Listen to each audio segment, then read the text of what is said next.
Ok. Estamos gravando a nossa primeira aula desta nova matéria do curso médio em teologia, denominada Hermenêutica e Exegese 2. Hoje é a primeira aula da nova matéria do curso médio em teologia, denominada Hermenêutica e Exegese 2. Hoje é segunda-feira, 10 de outubro de 2022, segunda-feira, 10 de outubro de 2022. Agradecemos a Deus, né, pelo grupo das nossas irmãs. Hoje estamos apenas com irmãs, irmã Sandy, irmã Ruth, irmã Eliadna, que está lá na terrinha gelada de Nashua, New Hampshire. Vivi aí alguns anos e nem penso passar aí nessa época do ano, né? Posso aparecer aí no verãozão, mas olha, cansei, gente. 63 anos, já não tenho mais couro para aguentar frio, não, né? Só Deus na causa. Só se Deus me mandar para a Europa, para a Rússia, e com mandato missionário. Fora isso, eu daqui não saio, daqui ninguém me tira, só para o céu. Pastora Priscila, Deus abençoe. E também a nossa irmã Lúcia Miculus. Muito bem. Uns rápidos avisinhos, eu quero vou liberar as notas da última prova ainda esta semana, se Deus quiser. Estamos com, infelizmente, nós temos já 2 meses com um certo acúmulo, não é, de trabalho, mas estamos batalhando aqui para regularizar da melhor maneira possível. Então, esta semana eu já estarei, se Deus assim nos permitir, liberando as notas da última prova, tanto desta turma como da turma do bacharel em teologia. As apostilas, com muita dificuldade, enviamos pelo correio na quinta-feira, porque aqui, como eu já deixei a vocês, quantos de vocês estão vendo as postagens, tendo acesso às postagens? Isso, eu agradeço, na medida do possível, que vocês estejam tendo acesso às postagens, porque quando o aluno não tem acesso às postagens, fica complicado. Então, eu deixei alguns áudios, um vídeo, né, explicando que o furacão aqui criou danos estruturais em certos lugares, né, e as 2 agências de correio aqui no raio de 3, 4 milhas foram danificadas. Então, eu tive que viajar 14 milhas para encontrar uma agência disponível. Encontrei, mas, meu Deus, parecia fila de NPS do Brasil, né? Eu levei quase 2 horas para chegar a minha vez para postar as correspondências, mas graças a Deus enviei na quinta. Quero acreditar, com certeza, se Deus quiser, essa semana as apostilas vão estar aí chegando, e aí se resolve essa parte.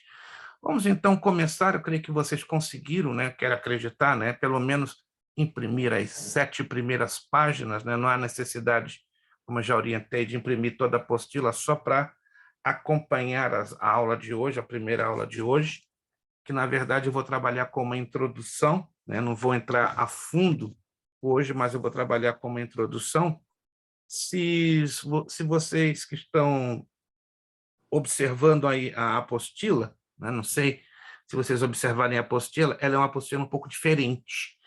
Durante todo o trajeto dela, nós trabalhamos já com exercícios. Eu decidi fazer uma apostila um pouquinho diferente, tá? Deu mais trabalho, com certeza, mas ela vai dar um pouco melhor de fluência no raciocínio, na retenção, né, dos pontos da matéria, entende? Então, nós vamos trabalhar com esta apostila um pouco diferenciada, tá? E esta matéria não vai ter prova, ela vai ter tarefa, trabalho, tá? E a tarefa trabalho vai estar lá no finalzinho. Eu vou orientar depois com calma a vocês. Vocês vão trabalhar com uma tarefa, né, específica. Uma Eliadna, ela perdeu a conexão, está voltando aqui. Não, que uma Eliadna, ela está usando 2 conexões, perfeito. Entendi agora o mistério que eu vi, pensei que ela estava em duplicado, mas ela está fazendo duas conexões. Então, ela está tentando ter 2 conexões. Ok. Então, nós vamos trabalhar com esta matéria de forma específica, né, com tarefa, não teremos prova. E a entrega, né, como eu já postei, vai acontecer no dia 12 de dezembro. Vou dar maiores detalhes na próxima aula, né? Embora está lá no finalzinho, né? Mas eu vou orientar vocês da melhor maneira possível como vocês vão fazer, né, estas tarefas, e não vai ter, assim, bicho de sete cabeças. Vamos então abrir a nossa apostila, na página de número 2, hermenêutica bíblica. O que é, por quê e onde se aplica? Essa matéria já foi estudada no básico em teologia, só que agora nós estamos dando o que é a continuação, né?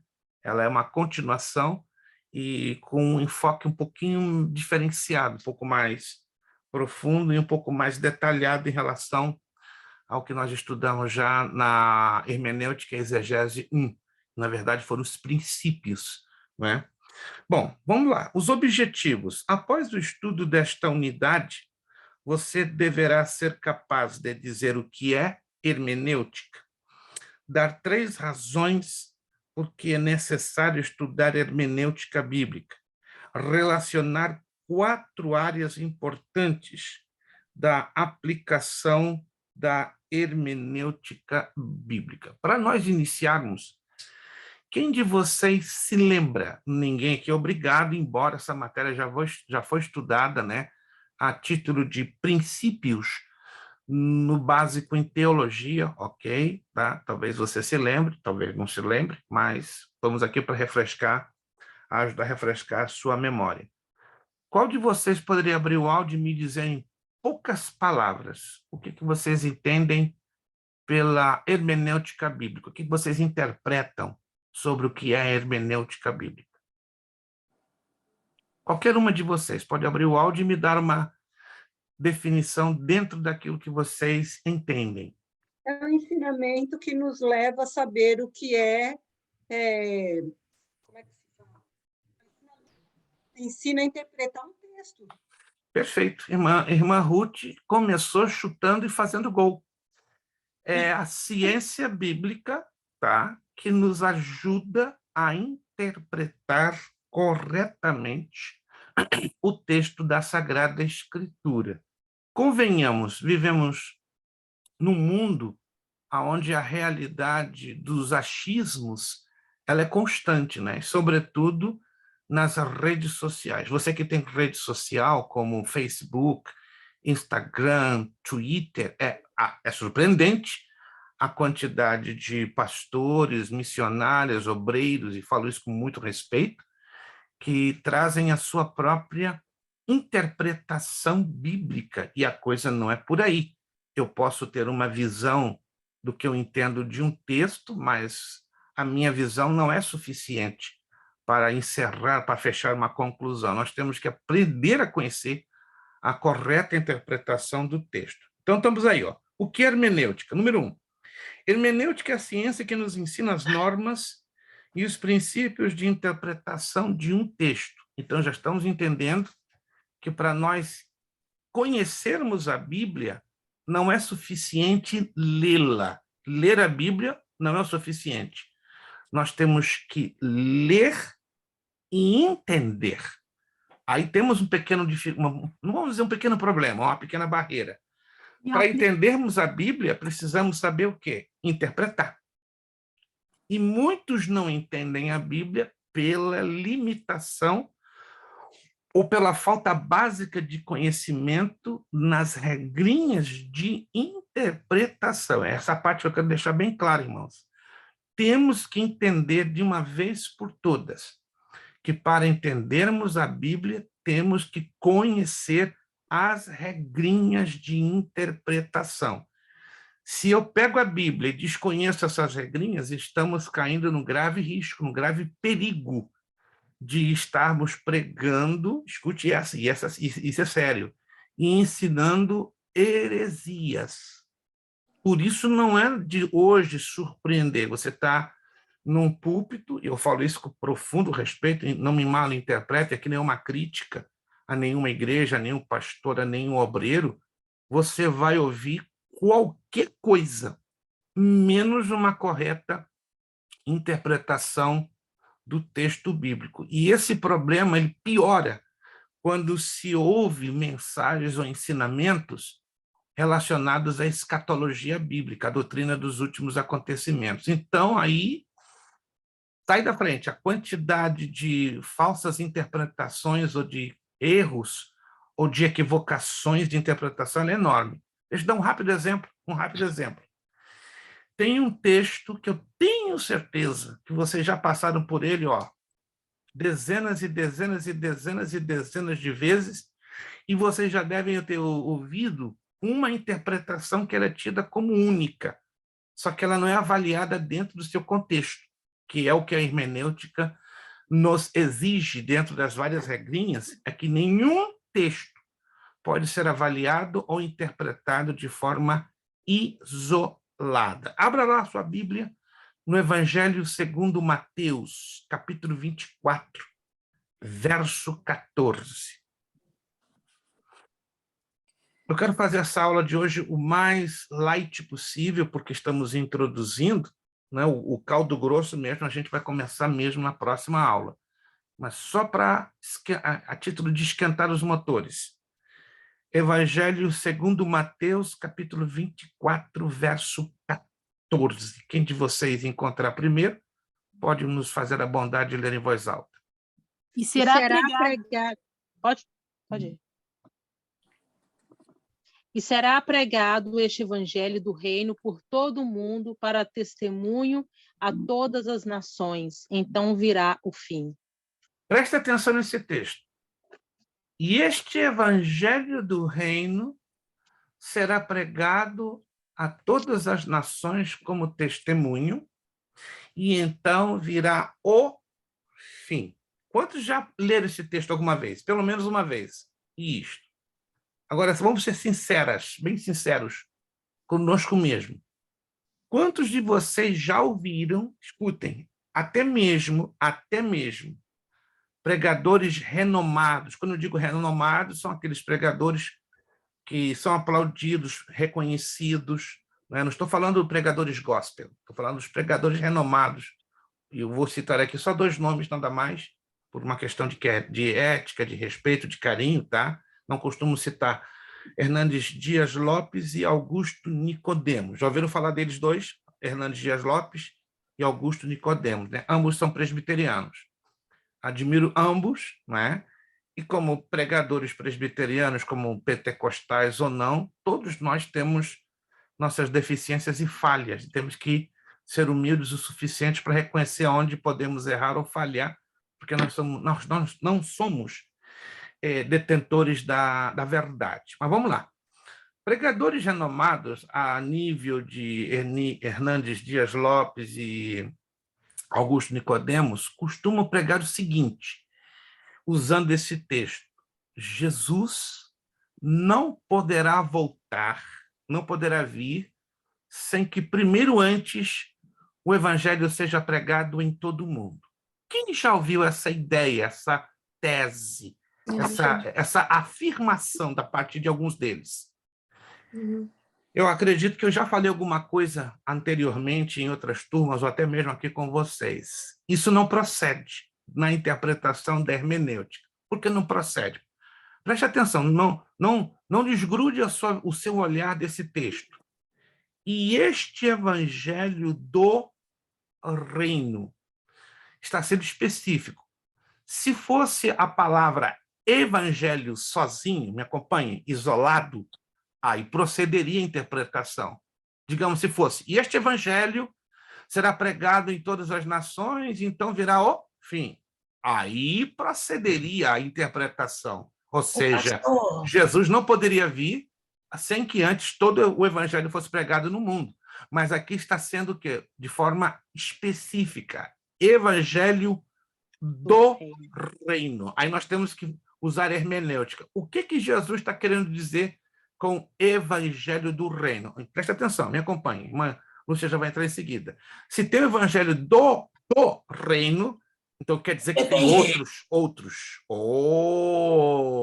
Porque está sendo aí específico. Isso em língua portuguesa chama-se predicativo do sujeito. Yes. Predicativo do sujeito. Então, se tem evangelho do reino, então tem outro tipo de evangelho. Então, a gente tem que parar para analisar isso com muito cuidado para O e não pastor, cairmos em generalizações. Sim, irmã Lúcia. e nesse caso, quando está falando do reino, porque tem um rei reinando, não é? Isto, mas é um pouquinho mais do que isto. Aí eu vou refrescar sua memória. Está se referindo ao conteúdo básico do Evangelho de Mateus, porque Mateus foi escrito para quem? Para os judeus. A linguagem de Mateus é todinha voltada para os judeus, a linguagem de Marcos, ela é todinha voltada para os gentios, para os romanos, não é? A linguagem de Lucas é também voltada todinha para os gentios, só que para os gregos, e a linguagem do Evangelho de João, ela é voltada para a igreja, porque ela revela quem?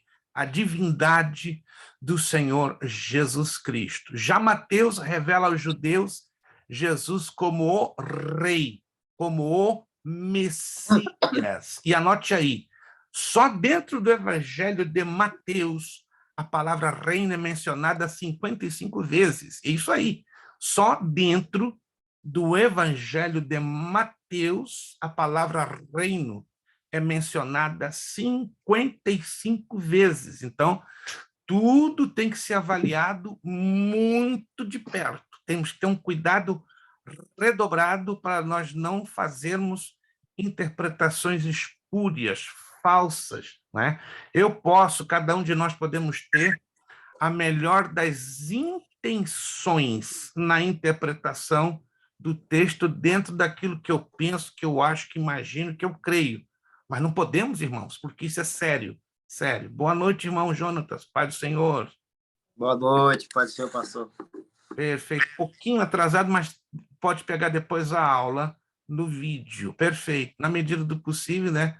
Na próxima aula agradeceríamos. Eu sei que às vezes não é possível chegar a tempo, né, para não perder o fio da meada, mas entendemos que há situações que não permitem o aluno chegar a tempo. Perfeito. Vamos lá. Se estamos falando de Evangelho do Reino, estamos falando de que está sendo direcionado para judeus, então vamos lá. Qual é a pergunta de $1 milhão? Existem outros evangelhos? Existem. O Evangelho da Graça, Atos 20 e 24. Este evangelho é o que começou a ser pregado pela igreja e terminará no dia do arrebatamento. Esse evangelho da graça. O evangelho do reino será pregado no período da tribulação, pelos judeus. E o evangelho eterno, okay? De acordo com Apocalipse, capítulo 14, versos 6 e 7, este será pregado por um único anjo no finalzinho da tribulação. Então, vamos começar por aí. E este evangelho do reino, então estamos entendendo que se trata do período da pregação deste evangelho na tribulação. Aí, quando os judeus terminarem de pregar o evangelho do reino, já no finzinho da tribulação, aí vai ver o quê? O fim. Que o fim? O fim da era do governo humano. Não é o fim do mundo. Outro probleminha de hermenêutica, porque muitos pregadores ensinam e afirmam que esse fim de Mateus 24, 14 é o fim do mundo. Não. Temos que interpretar em que ponto a Bíblia está querendo se referir fim do mundo. E não é fim do mundo físico, é fim do governo humano. Porque lembrem-se, depois da tribulação, quem vai governar sobre esse planeta? Alguém se lembra? Eu sei que a matéria não é escatologia, mas estamos dando uma pincelada. Depois da tribulação, quem vai governar plenamente sobre o planeta Terra? Jesus. Jesus. Então, ele vai entrar no período do milênio, período do seu governo de 1000 anos. Entende? Então, esse fim do mundo de Mateus 24, 14, ou então virá o fim, é o final de todo o governo humano, porque ao longo da história, quem tem governado sobre o planeta Terra, quem são? Os homens, através de reis, imperadores, governadores. Mas esse fim aí é o fim do governo humano. Perfeito? Só para dar um exemplo, como a hermenêutica ela é importantíssima na compreensão do texto sagrado. Número 2. Todos os livros são diferentes um do outro. Vocês concordam? Todos os 66 livros da Bíblia são muito diferentes. Só há uma exceção. Os 5 primeiros. Alô, me acompanhe. Os 5 primeiros livros da Bíblia são os mais semelhantes e os 4 primeiros do Novo Testamento. Então, vamos lá. Os 5 primeiros do Antigo e os 4 do Novo seriam as 2 exceções, porque eles são muito semelhantes entre si. Os 5 primeiros nós conhecemos como o Pentateuco ou a Torá, certo? Que é a base da fé judaica ou a base do judaísmo. E os 4 primeiros livros do Novo Testamento seriam os evangelhos. Dos 4, 3 são chamados de sinópticos, visão conjunta. E o evangelho de João é um evangelho diferenciado por trazer o quê? A divindade do Senhor Jesus. Tirando estes 9 livros, os 5 primeiros do Antigo e 4 do Novo Testamento, todos os demais livros da Bíblia são muitíssimo diferenciados. Olha lá. Cada livro ou texto contém pensamentos diferentes, construções gramaticais e figuras de linguagem diferentes de outro texto. Tudo isto precisa de interpretação. Quantos de vocês já tiveram? Eu acredito que sim, né? Se alguém nunca teve esse problema, olha, eu vou mandar 2 Bíblias de estudo como presente, mas daquelas de você ficar torto de alegre. Tá? Mas quantos de vocês já tiveram esse problema de estar lendo um texto e ficar emperrado na interpretação? Está lendo maravilhosamente a Bíblia. De repente, opa, o que isso quer que me dizer? E aí você fica ali emperrado. Não é horas, são dias, meses e até anos. Alguém já teve essa experiência? Always. De emperrar na leitura de um texto e não Always. conseguir trazer interpretação. E é uma coisa que angustia, confessem, é uma coisa que angustia, porque você está lendo com todo o gás, com toda a alegria. De repente, você é como um carro a 200 milhas por hora. Bum! Dá uma freada de jeito e não consegue sair dali de jeito nenhum. Em outras palavras, todo texto exige interpretação. A matéria que nos ensina a interpretar um texto, como é que ela se chama? Para começar já os nossos exercícios. Hermenêutica.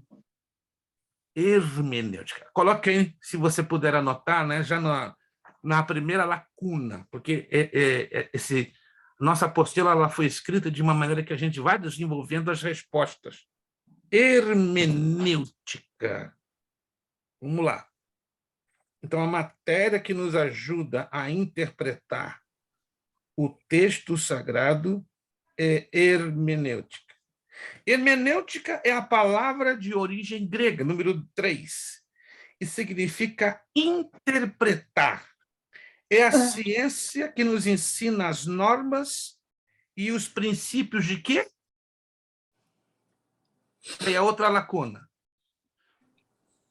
Preste atenção, na medida que a gente está desenvolvendo... Isto, interpreta... Parece trabalhinho de jardim de infância, mas não é não, gente.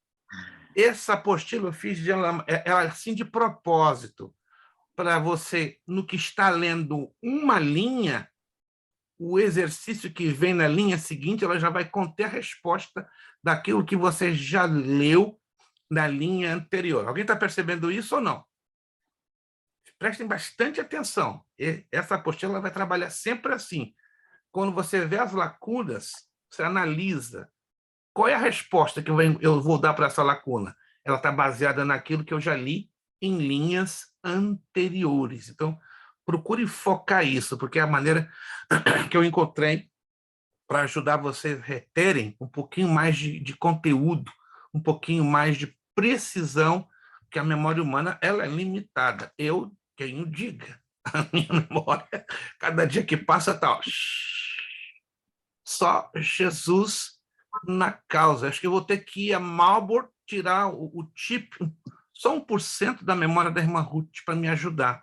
Né? Outro 1% da irmã Eliadna e outro 1%, né, da irmã Sente, né, da irmã Lúcia, da pastora Priscila, do irmão Jonatas. Aí estou feliz, porque o meu chip está murchando. Vocês não estão entendendo, gente. Isso aqui lá dentro está murchando. Só Deus, não, mas fica tranquilo. Antes de terminar esse médio em teologia, eu ainda vou ter 1% da memória de vocês. Aí você feliz na vida, gente.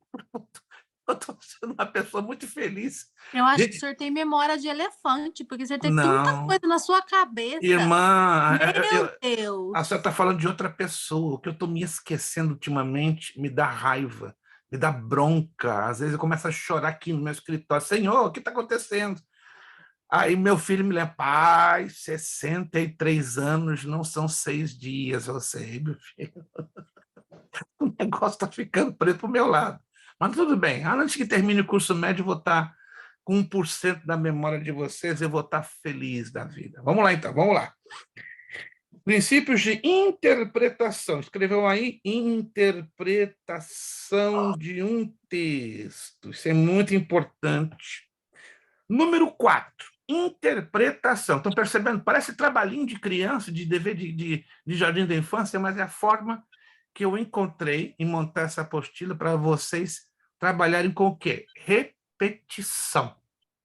Não sei se vocês têm o hábito de ler a Bíblia em voz alta. Eu tenho.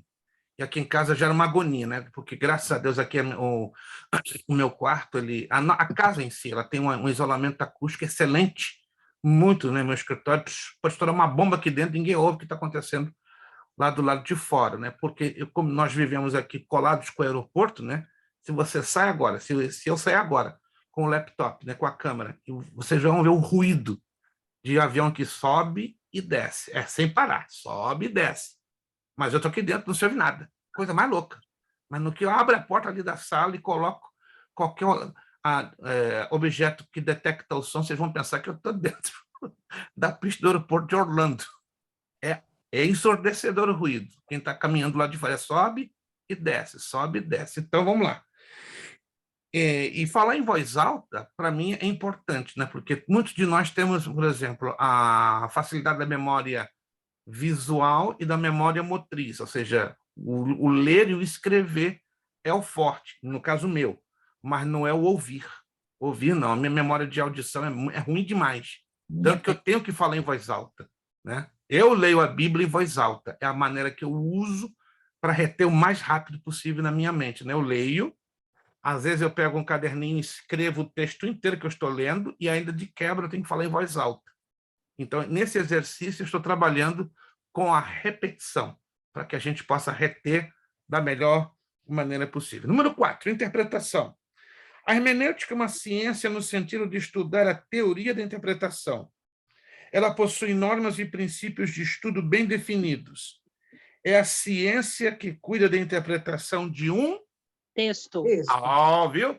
Vê que interessante como a gente trabalha com a repetição da mesma frase e a gente não vai se esquecer de preencher de forma correta as lacunas. Isso aqui é maravilha. Isso aqui é uma técnica que se usa muito no ensino fundamental, né? Eu aprendi isso quando criança, né? Já no kindergarten, né? No jardim da infância, mas isso aqui é fantástico, funciona. Então, algumas das nossas apostilas, a partir desta aqui, eu vou trabalhar com esse sistema.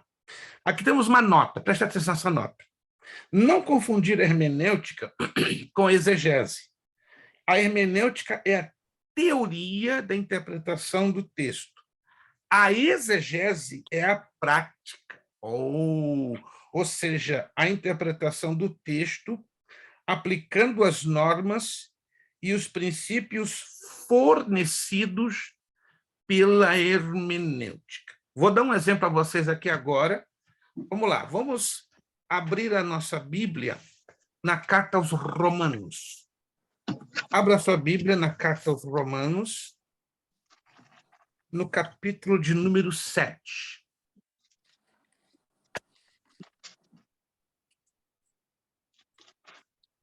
Irmão Jonatas, me ouve? Oh, perfeito, irmão Jonatas. Eu pensei que o arrebatamento veio e levou o irmão Jonatas. Desculpa, irmão Jonatas. Não.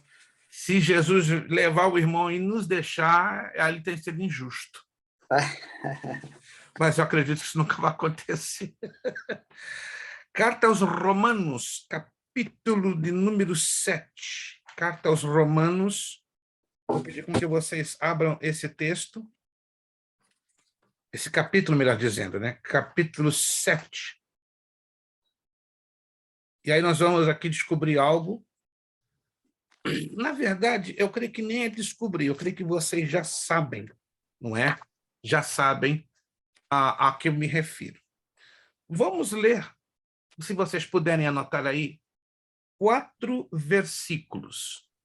O versículo 1º, o versículo 12, o versículo 21 e o versículo 23. Carta aos Romanos, capítulo 7, versículo 1, versículo 12, versículo 21 e o versículo 23.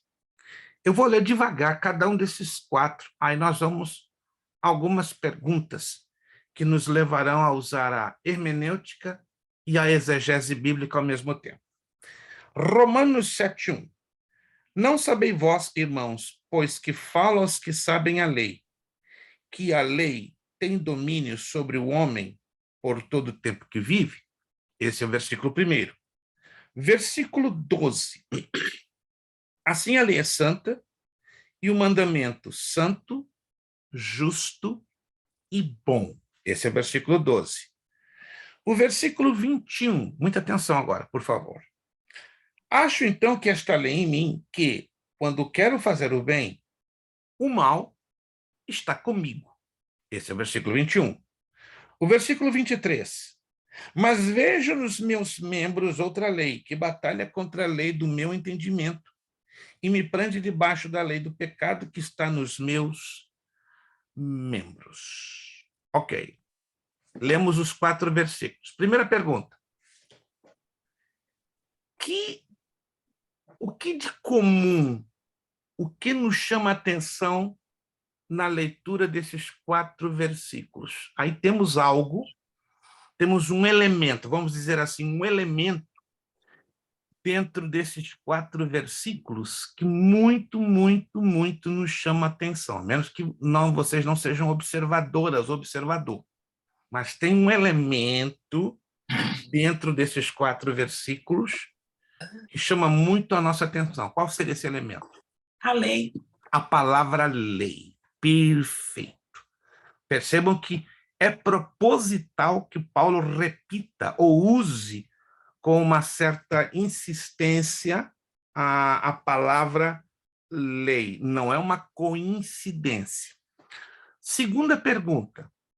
Na visão que vocês agora estão tendo, na leitura dos 4 versículos, a palavra lei que ela aparece nesses 4 versículos, na visão de vocês, ela contém o mesmo significado ou não?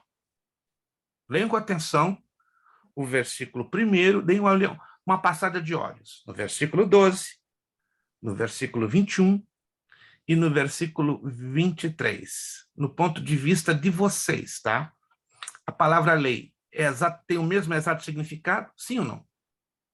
Não. A pastora Priscila foi ali muito insistente. Sacudiu a cabeça? Não. Então, agora vamos tentar descobrir por quê. O porquê dessas diferenças. Vamos lá. Vamos ler de novo o versículo 1º e vamos descobrir, já que a palavra lei ela é diferente, ela tem significados diferentes em cada um dos 4 versículos. Isso é importante, a gente já detectou, não. Se ela está repetindo-se, aparecendo com frequência nesses versículos, é porque Paulo está nos ensinando que tem algo aí diferente. Isso aí é característico das epístolas paulinas ou dos escritos paulinos, como também uma característica muito chamativa nos escritos da parte do Senhor Jesus. Vamos lá. Versículo 1º, vamos repetir tudo de novo e vamos procurar discernir isso aqui. Não sabeis vós, irmãos, pois que falo os que sabem a lei. Essa parte aqui está dentro de um parênteses. Estão percebendo? Estou dentro de um parêntese. Aí, de novo, Paulo, que a lei tem domínio sobre o homem por todo o tempo que vive. Vamos lá. Tanto a palavra lei, que está dentro do parênteses, como a que está no fora, tem o exato mesmo significado. Por que eu digo que tem? Por causa da forma como a frase ou as palavras são colocadas. Não, pois que falo aos que sabem a lei. Está lá em parênteses. Depois ele, que a lei tem domínio sobre o homem por todo o tempo que vive? Opa! Aí estamos descobrindo, então, que esta lei ela é comum a todos. Estão percebendo? Sim ou não? Essa não é uma lei qualquer, é uma lei comum a todos. Está falando com os judeus, né, pastor, que conhecia a lei. Sim, exatamente. Mas a aplicação do significado desse versículo, a lei, ela já ganha um significado mais o quê? Geral. Abrange a todos. Se é um significado abrangente, que tipo de lei na mentalidade de vocês seria aquela que abrange a todos? Existe um tipo de lei. Lei moral. A lei moral? Não. Civil. Civil. Nossa, Porque meu negócio não está ouvindo. Olha só. E a lei tem domínio sobre o homem. Então, não é uma lei qualquer. A lei moral não domina todos.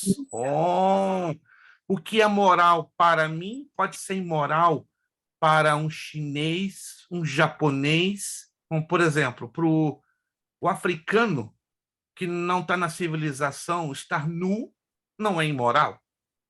Para nós, é. É um atentado ao pudor. Então, esta lei já não se aplica a nós. Então, Paulo aqui está se referindo a uma lei que tem domínio sobre nós. E a lei que tem domínio sobre nós, sem dúvida, é a lei civil. Exemplo, se eu dou um tiro em alguém, calculadamente, chama-se homicídio doloso, porque eu calculei, deliberei, então eu vou sofrer as penalidades da lei, correto? Vou ser preso, vou ser indiciado, e se for provado a minha intenção deliberada de ter matado uma pessoa, eu vou ser condenado. Então, nós temos aí, no versículo 1, a lei civil. Anote aí. Olha que interessante isso aqui. Anote em algum lugar, lei civil, o significado da palavra lei. Já tenho anotado na minha Bíblia. Tem, irmã Ruth não está deixando para menos. Ela está afiadíssima, ela está com um facão novo hoje. Vamos ao versículo 12. Assim, muita atenção aqui, gente, que é outro tipo de lei. A lei é santa e o mandamento santo, justo e bom. Essa frase já diz tudo, a menos que vocês não estão percebendo o significado. Aí é outra coisa. A lei divina. Não. Vamos trazer ela mais específica. Vamos trazer ela mais regionalizada. Aí tem uma palavra que dá a chave da interpretação. Que tipo de lei é essa? Santa. Não. Mandamento? Está ligado a quê? Santidade. Não. Que fala santo, justo e bom. Não, mas a irmã Lúcia já jogou a palavra-chave aí é mandamento. Está ligado com o que especificamente? Dentro do grosso do conteúdo das Escrituras. Os 10 mandamentos. Tá aí, estamos chegando lá. E especificamente está voltado para quem? Lei mosaica? Exato. Oh, irmã Ruth, eu lhe dou 50 para começar sorrindo, irmã Ruth. Não, irmã Ruth, hoje, olha, irmã Ruth que está recebendo, eu nunca disse isso, irmã. Você já ensinou isso para nós. Olha só a memória dessa mulher de Deus, irmã Ruth. Eu vou ter que ir a Marlboro, tomar um café com a senhora e tirar 1% do seu tipo, do seu cérebro, e voltar para a Flórida renovado. Lei mosaica. A chave era aqui, ó, mandamento. Quando eu leio no Novo Testamento uma referência ligada à palavra mandamento, e ela está ligada com santo, justo e bom, está se referindo à lei de Moisés. Isso aqui é uma dica, é um caminho para a gente fazer a interpretação correta do texto. Então, no versículo 2 é a lei mosaica, a lei de Moisés, a lei que rege aos judeus. Olha, estamos chegando a uma excelente conclusão. Parabéns, irmã Ruth. Quando eu crescer, eu vou aparecer um pouquinho com a senhora. Thank you. Ainda estou longe. Vamos lá, 50 pontinhos para a irmã Ruth. A irmã Ruth vai se assustar quando chegar lá no finalzinho das notas dela, né? 100. Ela pensa que foi um erro gráfico, né? Não. Mas é porque aí que eu andei tirando as notas baixas. Não, tranquilo, irmã. Nota baixa, só se a senhora quiser. A senhora tem potência, todos aqui têm potencial. Versículo 21. Acho, então, esta lei em mim. Presta atenção aqui, ó. Olha os termos que Paulo coloca. Acho, então, esta lei em mim, que quando quero fazer o bem, o mal está comigo. Olha a maneira como Paulo coloca a palavra lei. Acho, o que ele está querendo dizer? No meu ponto de vista, no meu ver, na minha óptica, então esta lei em mim. Que tipo de lei você imagina que é essa aqui? Partindo do princípio que Paulo está trabalhando com algo... Moral. Não, ainda não. A lei do Moral pecado. é a outra. Não. No momento que Paulo está 23. individualizando essa abordagem, está percebendo? Que ele está individualizando. Estão percebendo, irmãos? Temos que ler o texto e avaliar se ele está falando com quem? Com todos ao mesmo tempo, Não. ou ele está trazendo uma individualização? Ele está apresentando algo dele, pessoal, entendeu? Porque nós temos que discernir isso aqui. Ele está falando para todos ao mesmo tempo ou ele está emitindo uma opinião? Então, aqui se refere a quê? Consciência. Aqui é a lei da consciência. Olha que importante isso aqui, porque ele está falando de maneira individualizada. Anotem aí.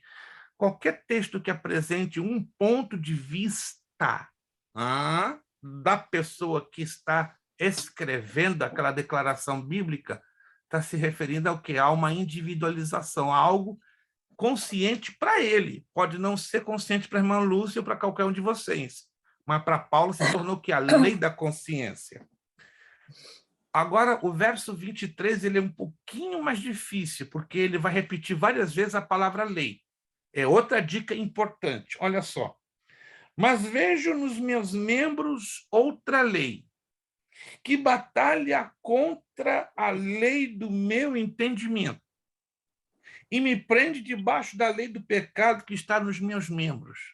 Quantas vezes a palavra lei aparece aqui no verso 23? Fica um pouco mais difícil. 2. Não, 3 vezes. 3 vezes.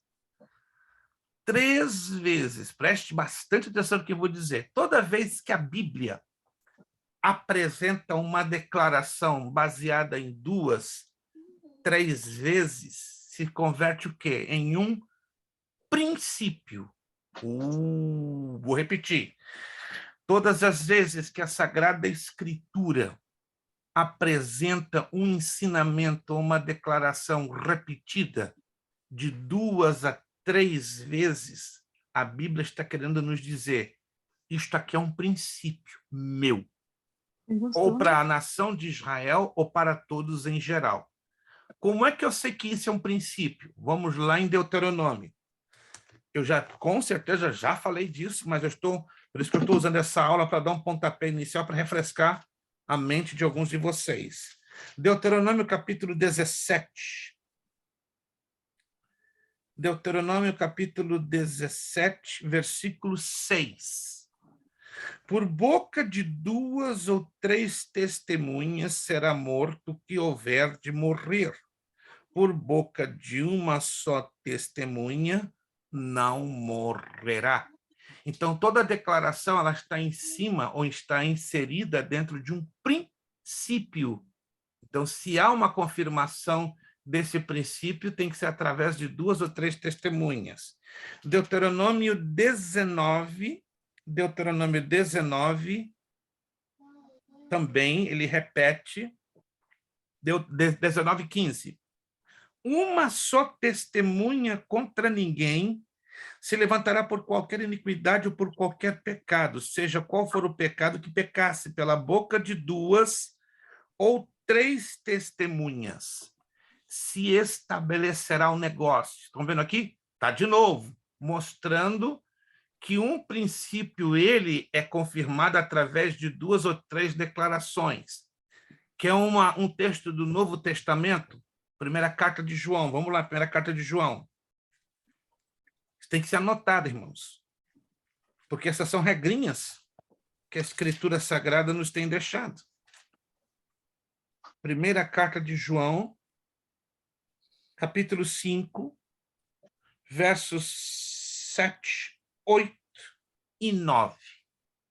Esse aqui é lindo.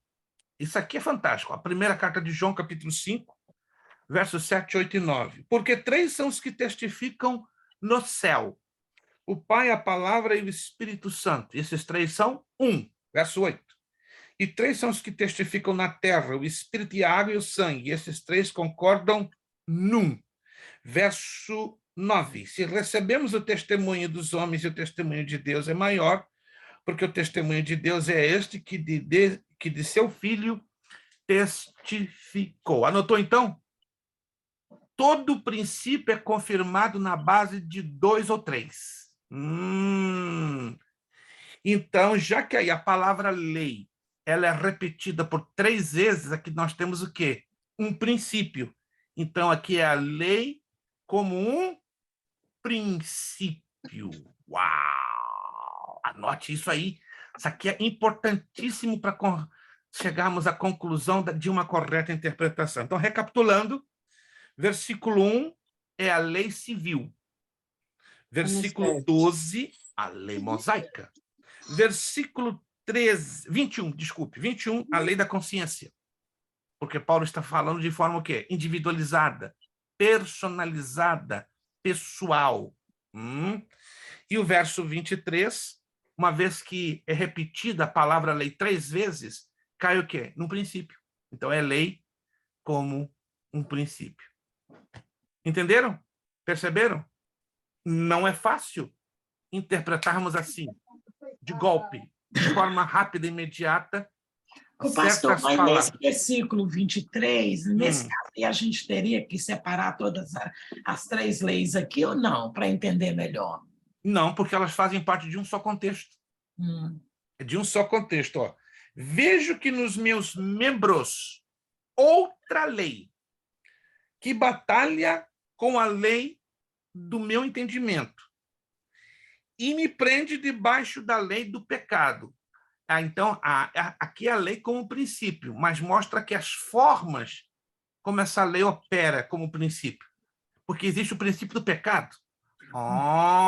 Nós temos que fazer a pergunta.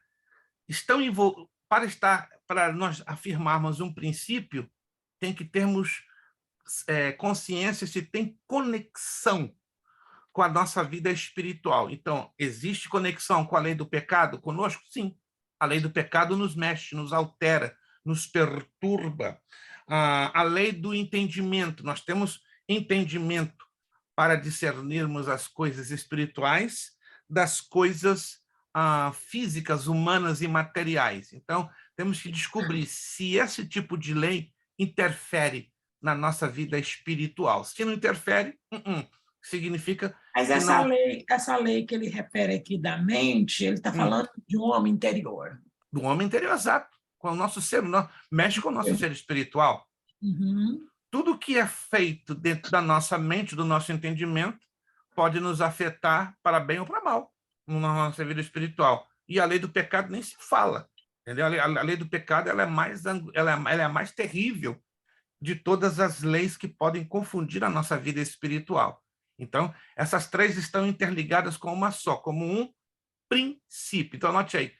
Todo princípio espiritual está ligado a coisas que vão afetar a minha vida espiritual e o meu relacionamento para com Deus. A gente vai ver isso um pouquinho lá na frente em outros textos, justamente tanto do Antigo Testamento como do Novo. Vamos avançar. Isso aqui é profundo, gente. Eu estou entrando numa área que geralmente não é muito conhecida. Tá? Por isso que estou dando o exemplo que a hermenêutica é entendermos as regras, isso é teoria, e a exegese é praticarmos essas regras. É o que nós fizemos agora. Pastor, e eles usam muito aqui a exegese nesse texto aqui de uma alta justificação. Sim. Que aí nós temos que... Aí, né? Exato. Temos que ter o cuidado também de olharmos o pano de fundo, os contextos, que, na verdade, eu creio que vocês se lembram, né? A Bíblia ela trabalha com 6 contextos. Se você se lembra, se não se lembra, valeria a pena anotar, né? É chamada as leis dos contextos. Contexto geral, contexto imediato, contexto remoto, contexto referencial, contexto histórico e contexto literário. E, pastor, agora falo muito rápido, então vou falar devagar para você anotar a listinha dos 6 contextos que eu tenho, sou obrigado a considerá-los. Do contrário, eu vou ter muita dificuldade na interpretação bem básica de um texto da Sagrada Escritura. Primeiro contexto... Só um minutinho. Então, nesse caso, se tivermos problema, ou quem tiver para aplicar a hermenêutica do texto, eu vou ter também problema para a aplicação da exegese, né? 100% correto, porque um Ok. depende do outro. É. Yeah. Um está ligado ao outro. É impressionante. Se eu erro com os princípios da hermenêutica, eu vou errar, é fatal, eu vou errar na questão da correta interpretação ou na prática, na aplicação, na exegese. Por isso que eu tenho que conhecer bem as regrinhas da hermenêutica para não cometer problemas ou falhas na exegese. Anote, então, por favor, os 6 contextos. Isso já foi estudado nos princípios, na matéria hermenêutica 1, mas temos que levar em consideração esses contextos, porque se eu não levar em consideração, aí complica tudo. Aí arrebenta, aí eu vou estar dando o chamado achismo, né? Que hoje é muito normal. Você está ouvindo as pessoas no púlpito dizendo, eu acho, ou assim me parece, ao invés de dizer, a Escritura assim ensina. Hoje está raro a gente ouvir isso, graças a Deus ainda ouvimos, graças a Deus, não estou dizendo que nós não ouvimos, mas está ficando cada dia mais raro ouvirmos um pregador, um ministro, uma missionária dizer, assim diz a Escritura. E quando se mencionar assim diz a Escritura, temos que mencionar o texto, exatamente. É aquela coisa, hoje muitos pentecostais, não apenas pentecostais, mas muitos cristãos estão dando glória a Deus e aleluia para aquilo que não tem uma menção bíblica, uma referência bíblica, né? Lembram-se lá em Bereia e em Tessalônica, lá em Atos 17, 10, 11, né? Os irmãos de Bereia foram os mais nobres do que os de Tessalônica. Por quê? É a pergunta que eu faço. Porque eles checavam tudo que estava sendo ensinado. Checavam tudo. E hoje? É um pouco normal o povo checar o que está... Entenda-me, por favor, entenda-me. Não se trata de eu ou você desconfiar da credibilidade do pregador ou da pregadora. Não se trata disto. É homem de Deus, é mulher de Deus, é usado por Deus, amém. Mas é um princípio bíblico, não é? É um princípio hermenêutico. Temos que checar. Se nós não checamos, pode ser um anjo Gabriel encarnado. Se está pregando algo que está fora do contexto bíblico, tchau, alô, bye bye, hasta la vista, não funciona. Anote aí, então, os contextos. Contexto geral é o primeiro. Contexto imediato é o segundo. Contexto remoto é o terceiro. Contexto referencial é o quarto. Contexto histórico é o quinto. E contexto literário é o sexto. Repito, primeiro contexto geral. Segundo, imediato. Terceiro, remoto. Quarto, referencial. Quinto, histórico. Sexto, literário. E aí, pastor, como é que eu vou descobrir? Se é um e é outro, você já deve ter passado pela matéria de hermenêutica 1. Se não passou, claro, vai ter um pouquinho de dificuldade, mas eu vou postar aqui livros que vocês podem adquirir, até alguns em PDF, que eu vou postar aqui no grupo, para ajudar, para reforçar, entendeu? a sua visão ou a sua lembrança dessa importante questão, tá bom? Vamos lá, então, no número 5. Eu estou indo um pouquinho devagar, porque é a introdução e eu quero dar uma boa introdução para vocês compreenderem isso aqui. Número 5, texto. Estas normas e princípios de estudo funcionam como fossem ferramentas do intérprete. Assim como um operário não pode trabalhar sem as suas ferramentas, nós não podemos interpretar um texto sem usarmos o quê? Já demos a resposta na frase anterior. Eu vou repetir. Não, preste atenção. Eu vou ler o número 5, preste atenção, gente. É uma questão de a gente colocar a atenção bem focada. Talvez você esteja um pouquinho cansado e aí está difícil focar a atenção. Vamos lá. Vou ler o número 5 e vocês já vão ter a resposta aí no próprio texto. Texto. Estas normas e princípios de estudo funcionam como se fossem ferramentas do intérprete. Assim como um operário não pode trabalhar sem as suas ferramentas, nós não podemos interpretar um texto sem usarmos as ferramentas. Os princípios. Normas. E princípios. E os princípios. Gente, vocês estão percebendo? Eu estou facilitando demais. Mas está vendo um pouquinho de falta de foco. É necessário. Presta atenção. Eu fiz essa apostila de propósito desta maneira, para vocês ficarem o quê? Focados. Focados. Eu sei que é difícil.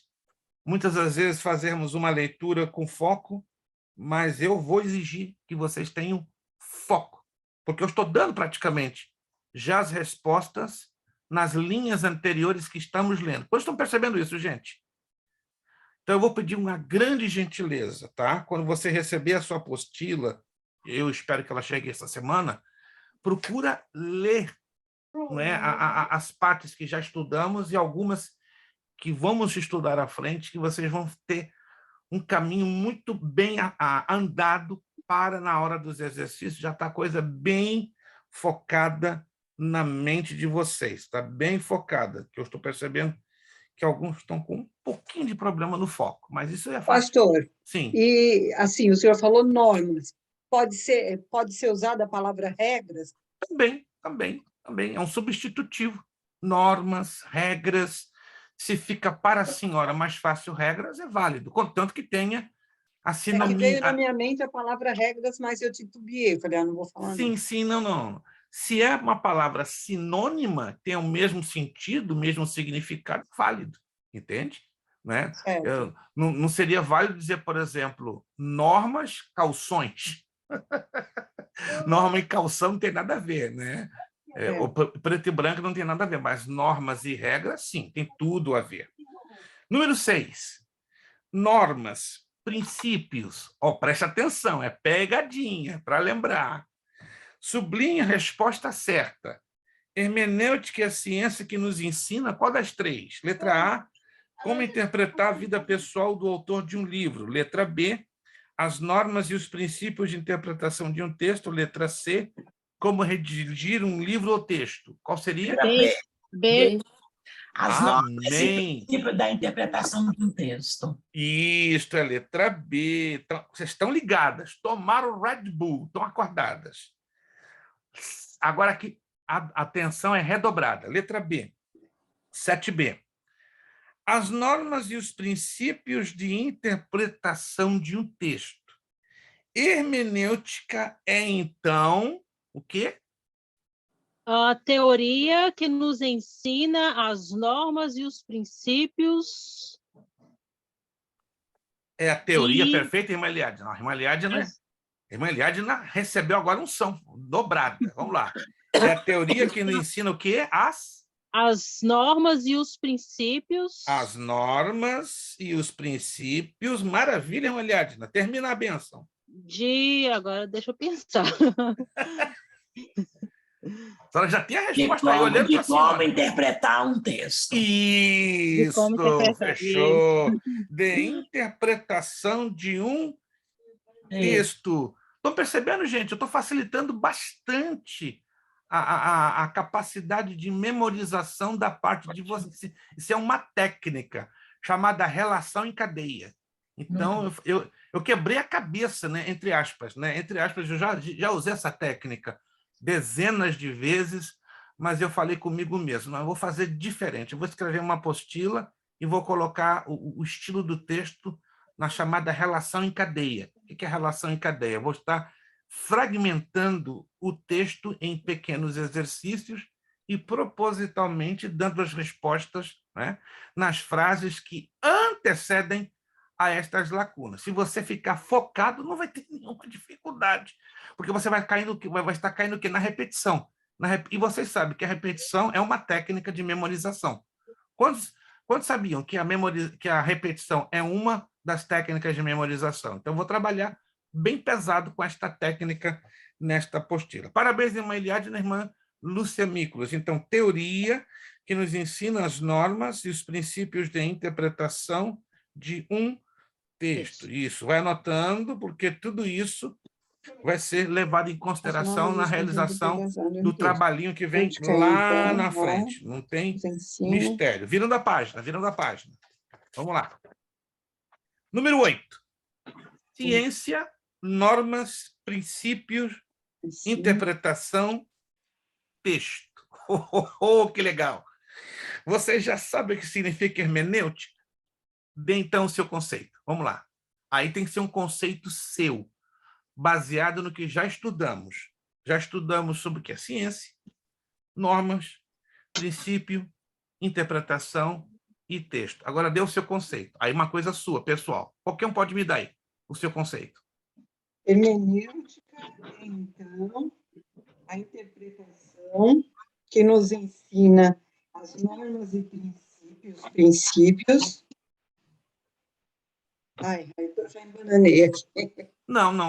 Vamos colocar assim.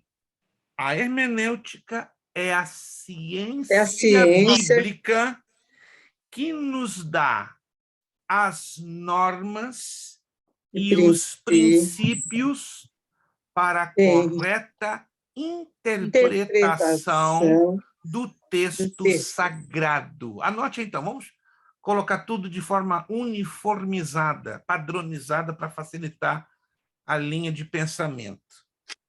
Hermenêutica é a ciência bíblica que nos dá as normas e princípios de interpretação do texto sagrado. Pronto, fácil demais. É uma definição altamente simples e não tem como você se esquecer. Se essa aparecendo no exercício, no trabalhinho, vocês já vão ter resposta. Número 9. É a ciência que nos ensina as normas e os princípios da interpretação de um texto. Vejamos agora por que é necessário estudar hermenêutica bíblica. Antes, você é capaz de dizer o que é hermenêutica bíblica? De novo? Nós estamos fazendo chover no molhado. Não, É a ciência bíblica que nos dá as normas e princípios da interpretação do texto sagrado. Isso, gente, não tem como. Essa musiquinha vai estar cantando na mente de você. Se eu decidir fazer uma prova oral, não vai ter como errar, gente. Olha só que lindo, né? Você, de repente, no meio do caminho, né? E aí, irmã Lúcia, repete aí, canta a musiquinha. Irmã Lúcia vai estar cantando sorrindo, a irmã Ruth nem se fala. Vai estar de olho fechadinho, repetindo as mesmas palavras de frente para trás, de trás para frente. Então, número 10 está aqui a resposta. Ó. Se você observou lá, ó, é a ciência que nos ensina as normas de interpretação da Bíblia. Acertou? Ótimo. Pastor, essa apostila parece coisa de criança. Não é coisa de criança. É técnica de repetição. Repetição. E quero levar você o que? A focar, que é, infelizmente, algo tão normal que eu observo, né? Que a maioria dos leitores da Bíblia não focam no que estão lendo. Passam batido. na leitura de um texto. E esse é o problema de termos o correto entendimento daquilo que nós estamos lendo. Número 2. Já passamos, então, essa fase, que interessante, né? Por que estudar a hermenêutica bíblica? Então, agora nós vamos conhecer, dentro desta fantástica ciência, razões. Por quê? Já ouvi de boca de pastores. Gente, eu fiquei assustado esses dias, numa igreja hispana. É uma bobagem estudar hermenêutica bíblica. Bobagem? Bobagem é não estudá-la, porque estamos caindo no risco de falar, pregar e ensinar qualquer coisa que venha da nossa cabeça, e não do coração de Deus dentro da própria Escritura. Vamos lá. Por que estudar a hermenêutica bíblica? Encontramos 3 razões principais. Faz um highlight bonito aí para você nunca esquecer dessas 3 razões. Por causa da natureza especial da Bíblia. Qual é a natureza especial da Bíblia? É a palavra de Deus. Eu posso interpretar, exemplo, um livro que o irmão Jonatas vai escrever amanhã. Vamos aqui, por fé, crer que o irmão Jonatas vai escrever um poderoso tratado de teologia sistemática. Vai vender como água. Mas, se eu não tiver cuidado de interpretar esse tratado de teologia que o irmão Jonatas vai escrever ou colocar à disposição do público, eu posso dar qualquer tipo de interpretação. Concordam? Eu tenho que entender. Será que o livro que o irmão Jonatas escreveu tem princípios a serem seguidos? Esse é o risco que existem nos livros de teologia. Os livros de teologia são importantes? São. Eu tenho aqui, milhares. Mas eu procuro o quê? Trabalhar com filtro. E esse é o nosso problema, ou o problema de muitos.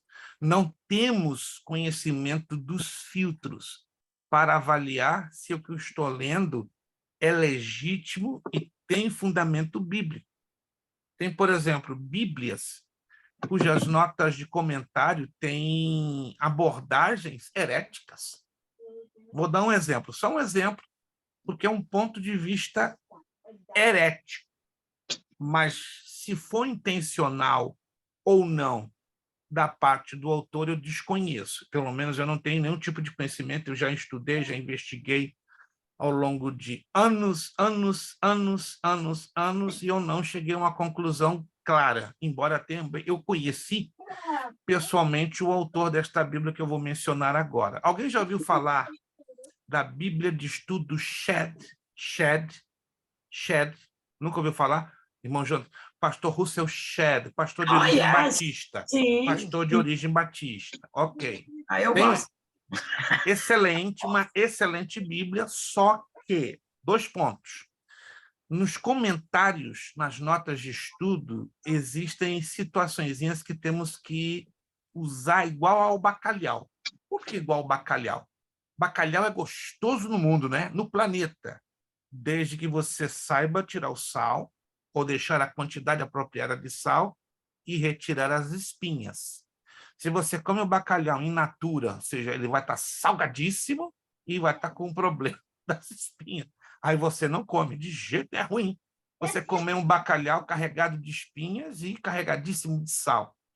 E a Bíblia Shedd, como qualquer Bíblia de estudo, vou repetir, não é só a Bíblia Shedd, todas as Bíblias de estudo têm esse problema. Nós temos que ter filtro para saber o que é útil e o que não é útil. Mas peraí, pastor, vai direto ao assunto. Se você tem essa Bíblia, dê uma olhadinha lá na nota de rodapé. No primeiro livro de Samuel, capítulo 28. O que tem de estranho ali? O pastor Russell Shedd, ele faz uma afirmação, ele não faz uma abordagem teórica. Ele afirma que o espírito que a feiticeira Pitonissa de Endor trouxe à tona a pedido do rei Saul foi, de fato, o espírito de Samuel. E agora? Então ele crê em reencarnação? Um pouquinho pior do que isso. Ele afirma que uma feiticeira, uma necromante, pode trazer o espírito de um justo servo de Deus. E isso é se constituiria numa quebra de um princípio que o próprio Deus estabeleceu e proibiu a nação de Israel. Alguém se lembra que Deus deu ordens a Moisés: nenhum de vós agireis como um necromante ou como um invocador de espíritos, porque este é o costume das nações da terra a qual eu vos introduzo. Ou seja, Deus já estava avisando Moisés que quando a nação de Israel entrasse em Canaã, ia ter problemas, né, em encontrar um grupo de nações com práticas pagãs, com práticas fetichistas, e uma dessas práticas pagãs ou fetichistas era a manipulação, conversação ou invocação de espíritos de mortos, que é conhecido como necromancia ou necromante, tá? A palavra que você vê na Bíblia, em algumas traduções, pitonissa, é necromante, né? Que é muito usado no espiritismo kardecista, aquela pessoa que tem a mesa de centro, faz baixar o santo. Também tem muito na Umbanda, no Candomblé, na Quimbanda. Já no kardecismo chama-se mesa branca. Não sei, alguém já ouviu falar dessa expressão, mesa branca? É muito usada no kardecismo, né? Na Quimbanda, na Macumba, no Candomblé, que são cultos afro-brasileiros, usam uma outra terminologia, né? O chamado baixo espiritismo e o alto espiritismo. Mas a pitonissa, ou a feiticeira de Endor, era uma necromante. E como é que Deus iria contra um princípio que ele mesmo estabelecera? Outra coisa louca, Saul sabia desse princípio. Ele, a princípio, no começo, quando ele estava bem na presença de Deus, ele deu morte, ele correu atrás, ele perseguiu aos necromantes. E aí, quem recebeu a ordem, que tomou o cuidado de perseguir os necromantes, no final da história acaba o quê?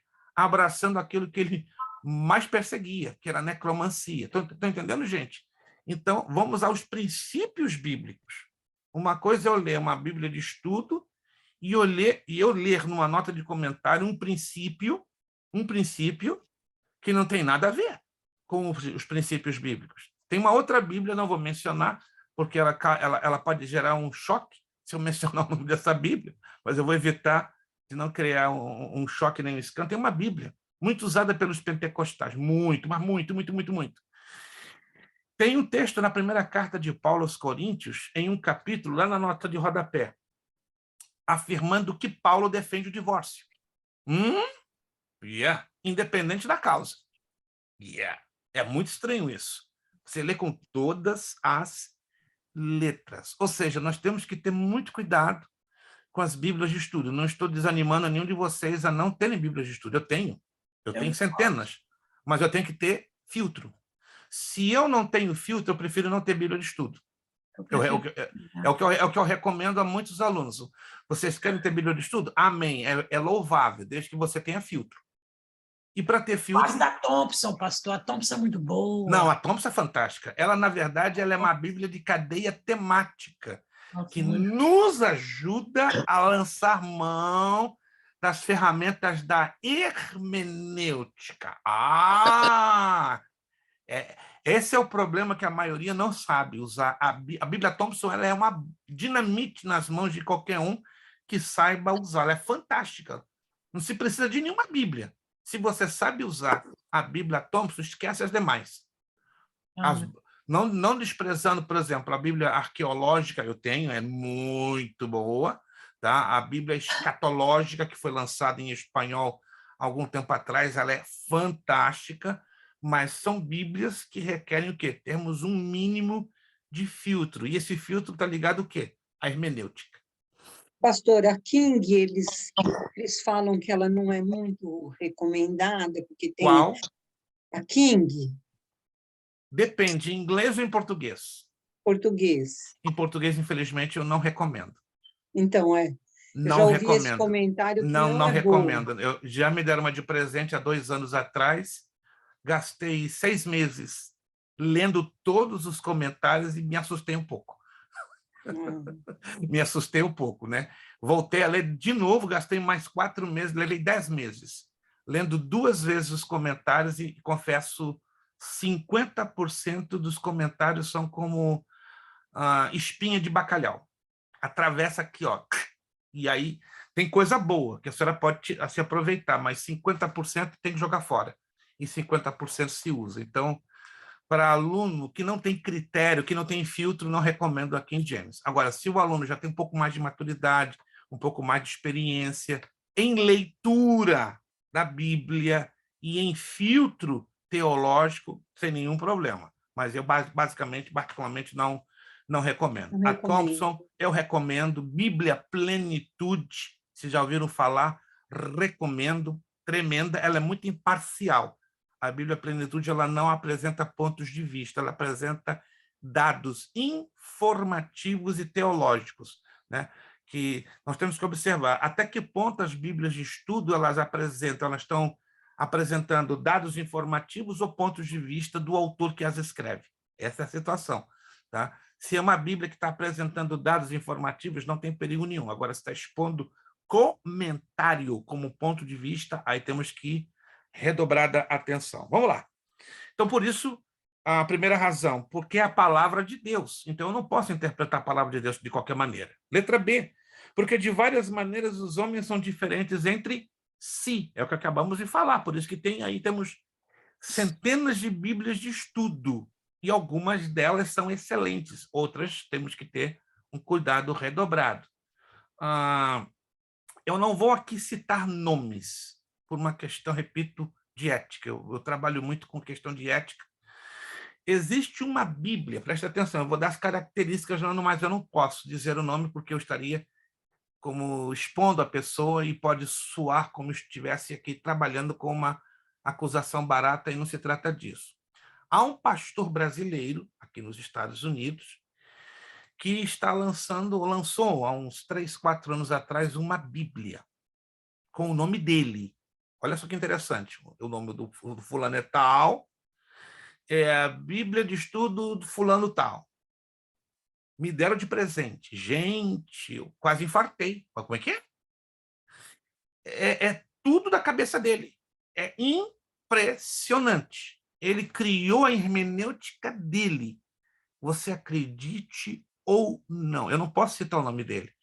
Talvez no privado eu poderia, mas em público eu não posso, por uma questão de ética. Mas no privado, se você me perguntar quem é, eu posso te dizer. Aí eu te pediria discrição e eu te mostraria 2 ou 3 vídeos dele no YouTube, não no sentido de acusá-lo, para você ouvi-lo e tirar suas próprias conclusões. Mas eu lamento muito que existem dezenas de igrejas aqui brasileiras na América que abraçaram a Bíblia dele. E foi um pouquinho mais complicado, né? Não abraçaram a Bíblia dele, mas abraçaram também a escola teológica que ele é fundador. Não estou falando porque ele seja o nosso concorrente, não se trata disso. Que Deus abra centenas de escolas teológicas em torno de todos os Estados Unidos do mundo, desde que elas possam ser sadias, né, e centradas na Escritura Sagrada. Então, você tome muito cuidado com uma eventual Bíblia de estudo que possa cair nas suas mãos com o nome desse pastor, Bíblia de pastor fulano de tal. Vai com cuidado e dê uma olhadinha já nas notas de Gênesis e você vai perceber que tem umas coisas muito estranhas. Mas se você nunca tiver essa Bíblia em mãos, glória a Deus. Só que na Flórida eu já conheci 9 obreiros de igrejas brasileiras aqui em Orlando que ganharam essa Bíblia e, olha, deu um nó cego na cabeça de vários obreiros que não têm uma visão básica da hermenêutica bíblica, né? Ou seja, se eu ou você temos uma visão básica, a gente não vai ser enganado nem seduzido, mas se não temos, aí é complicado. Vamos lá. Letra C, porque o pecado corrompeu a mente humana e ainda exerce a sua influência limitando a nossa mente humana, limitadíssima por causa do domínio do pecado. Então, nós temos que ter um cuidado redobrado na questão da correta interpretação do texto sagrado. Letra A, a natureza especial da Bíblia. A natureza especial da Bíblia determina normas e princípios especiais que devem ser adotados na sua interpretação. Então, nós não podemos interpretar a Bíblia de qualquer maneira. Número 12. As normas e os princípios que orientam a interpretação de um documento, livro ou texto, derivam-se em grande parte da natureza desse documento.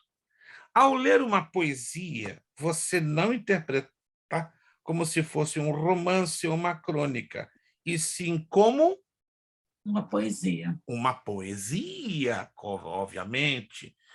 Já ouviram falar de Castro Alves? Castro Alves, poeta brasileiro. Olavo Bilac, outro poeta brasileiro.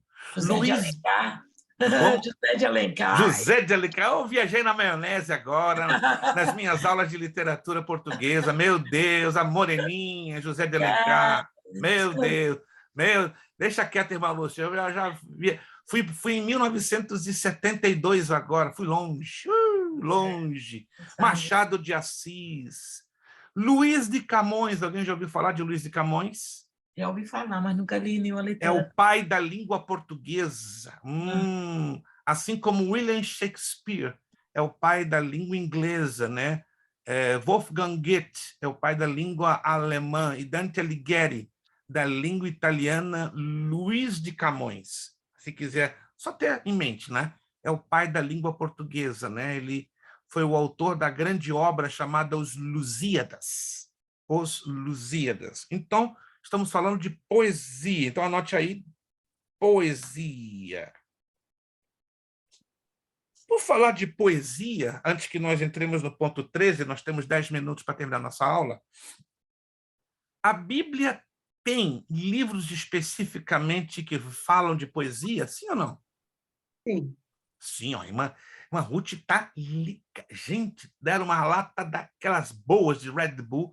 Irmã Ruth sempre esteve disposta, despertada. A pastora, ela tá lá com o café dela. Então, ela está ligada também. Tá ali. Todas nós, pastor. E ela tá com um cappuccino bonito, né? Porque eu estou vendo ali, é um cappuccino, né? Santo de Israel. Não, onde, Se pastor? fosse de dia, pastora, eu ia pedir um pouquinho, né?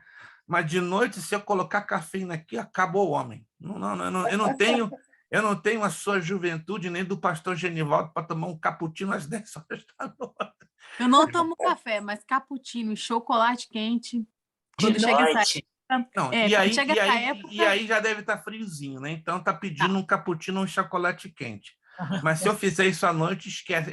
Gente, quando eu faço vigília, Eu também. quando eu vou a poucas vigílias, eu não vou a muitas vigílias, eu meto Toma um cafezinho. eu meto um chocolatão quente com cappuccino. Aí eu fico ligado, 36 horas. Aí eu aguento a vigília bonito. Se eu não fizer isso, não conte comigo. Pastor, só quer fazer a vigília. Então prepara um cappuccino com chocolate. Aí eu vou. Se não é por isso, vamos lá. Vamos lá. Então, alguém se lembra quais são os livros da Bíblia que trabalham com poesia? Cantares, Que mais? Salmos, Que mais? Eclesiastes. Perfeito. Que mais? Nossa Deus, credo. Está faltando 2. Jó, não? Jó, maravilha. Está faltando o maior livro poético da Bíblia. Provérbios? Salmo. Salmos. eu falei, pastor, o senhor não ouviu, não? Eu Não falei ouvi. Houve uma pequena Ela diferença. falou. Aqui do meu Falou lado... provérbios. Eu falei Cantares e Salmos. Isso, É aqui que do meu faltou lado eu não Provérbios. consegui ouvir a irmã Santos. Teve uma pequena falha na comunicação. Então, vamos lá. Jó, Salmos, Provérbios, Eclesiastes e Cantares. São 5 os livros poéticos. Então, já sabemos que a Bíblia tem especificamente 5 livros poéticos. Independente desses livros poéticos, existem menções de poesia também, né? Nos demais livros da Bíblia, no Novo Testamento, se você não sabe, primeira carta de Paulo aos Coríntios tem ali menção da poesia grega, Gálatas também temos, Colossenses temos também, Hebreus, temos 3, 4, 5 menções bem interessantes, mas não vamos entrar assim nos detalhes. Número 13. Assim sendo, os princípios que nos devem orientar na interpretação bíblica devem emanar da natureza da própria... Bíblia. Bíblia, da própria Bíblia, ou da própria Escritura Sagrada. Bíblia. Vamos ler esse texto, ele é bem conhecido, só que às vezes dá um apagão na nossa memória, tá? Segunda Epístola de Pedro. Segunda Epístola de Pedro. Segunda Epístola de Pedro, capítulo 1, verso 19 e 21, ao 21. Segunda Epístola de Pedro. Segunda Epístola de Pedro, capítulo 1, versos 19 a 21. Presta atenção aqui nesse texto.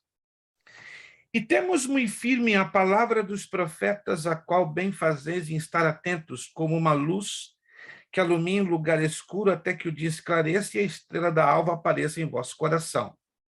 Sabendo primeiramente isto, 2 pontos, que nenhuma profecia da Escritura é de particular interpretação, porque a profecia nunca foi produzida por vontade de homem algum, mas os homens santos de Deus falaram inspirados pelo Espírito Santo.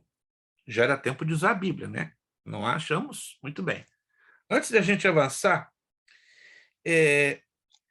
nesse texto aparecem repetidas vezes uma palavra. Qual é a palavra que aparece repetidas vezes nesse texto que acabamos de ler, se você observou com atenção? Profecia, profética. Profecia. Agora aqui, muito cuidado. Temos que ter cuidado em interpretar qual o significado aqui, neste texto, da palavra profecia. Temos que ter muito cuidado. Aí a Bíblia, a própria palavra. Exatissimamente, a revelação escrita. Porque há um problema de generalização. Estão entendendo o que eu quero dizer? Hoje temos, infelizmente, pregadores, temos bons ensinadores que têm um problema de generalização. E nós temos que entender a palavra pelo contexto. E a palavra profecia na Bíblia, ela tem basicamente 2 significados. O primeiro, que é o mais importante, é o principal deles. É a revelação escrita da palavra. É a Bíblia. E segundo, é o dom espiritual temporal. E a gente descobre isso quando? Quando lemos o capítulo 14, a primeira carta de Paulo aos Coríntios. Alguém já passou por esse capítulo? Capítulo 14, primeira carta de Paulo aos Coríntios. Se você quiser anotar, o capítulo 14, 1 de Coríntios, é o manual do bom uso de 3 dons espirituais, ou de 3 manifestações do Espírito. O dom de profecia, o dom de línguas e o dom de interpretação de línguas. Repito, 1 de Coríntios, capítulo 14, é o manual do uso correto de 3 manifestações ou dons do Espírito. Profecia, interpretação de línguas e línguas. Ok. Eu estou trazendo isso à tona para a gente entender o significado da palavra profecia aqui. Muitos, por não entenderem a hermenêutica, fazem a seguinte generalização. Preste atenção. Deus está usando alguém na igreja, começa a falar em línguas, e daqui a pouco traz uma mensagem. E é normal, dentro daquilo que a gente passou na vida inteira aprendendo, que a pessoa está o quê? Profetizando. Só que no conjunto, no âmago, no bojo do primeiro capítulo, 1 de Coríntios, capítulo 14, o dom de profecia, ele é diferente da manifestação profética quando operava sobre os profetas do Antigo Testamento. É importante deixar bem claro, não é? Hoje em dia é muito normal, num culto pentecostal, e isso não é uma crítica, só para nós entendermos isso aqui, alguém dizer, eu sou profeta desta noite. Em que sentido ele está querendo dizer? Que ele está trazendo a interpretação da palavra ou está revelando a manifestação do Espírito? Para início de conversa, biblicamente, o dom de profecia, escute essa, pode até te chocar um pouco, não revela o passado, nem o presente, nem o futuro. Há diferença no Antigo Testamento. No Antigo Testamento, o dom de profecia revelava o passado, o presente e o futuro. Mas hoje, já que temos o registro de 1 de Coríntios, capítulo 14, essa ideia ela é até um pouco mística. Como mística? Vamos lá. Baseado nesse capítulo, qual é a função do dom de profecia nos dias de hoje? Alguém se lembra? Tem um versículo lá que diz perfeitamente qual é a função do dom de profecia para os dias de hoje. Exortar, Edificar. edificar, vai, pastora, que eu esqueci outra palavra. Exortar, edificar e consolar. E consolar, está no versículo 3. Está bem claro, 1 Coríntios 14, 3. Peraí, então, como é que fica quando Deus usa alguém para trazer um evento do passado, do presente e do futuro? O camarada não conhece nem a vida do outro. E Deus dá direitinho. O que é isso? É o dom de profecia combinado com outro dom. Ou palavra de ciência, ou palavra de conhecimento. Verdade. Mas como é que eu sei disso? Abra comigo a primeira carta de Pedro, capítulo 4, verso 10. Aí você vai entender isso agora de uma vez por todas. Uau! Primeira carta de Pedro, capítulo 4, verso 10.